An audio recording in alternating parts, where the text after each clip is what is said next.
অবশেষে দেশের শিক্ষা ব্যবস্থা নিয়ে বদলে গেল আমাদের এই শিক্ষা ব্যবস্থা।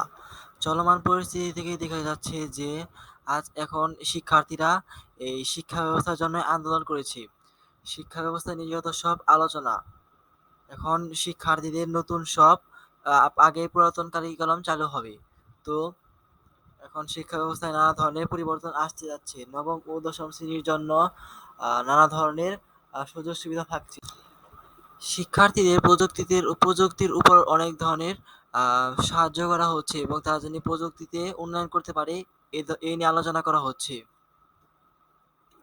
আজকের শিক্ষার্থীরাই আগামী দিনের ভবিষ্যৎ, তাই তাদের ভবিষ্যৎ সুনিশ্চিত করার জন্য আমাদের সকলেরই আপ্রাণ চেষ্টা করা উচিত।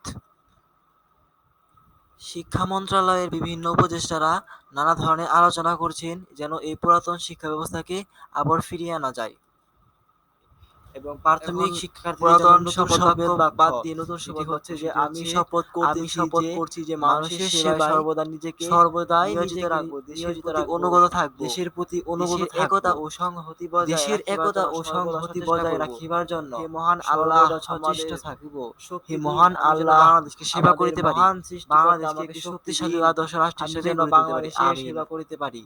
এবং বাংলাদেশকে একটি শক্তিশালী এখন আদর্শ পুরাতন রাষ্ট্র হিসেবে শপথ গড়ে বাক্য তুলতে পারি। বাদ দিয়ে নতুন এরকম শপথ বাক্য, নতুন সেটি নতুন হচ্ছে ভিডিও পেতে চ্যানেলটি আমি শপথ সাবস্ক্রাইব করুন। করছি যে মানুষের সেবায় সর্বদা নিজেকে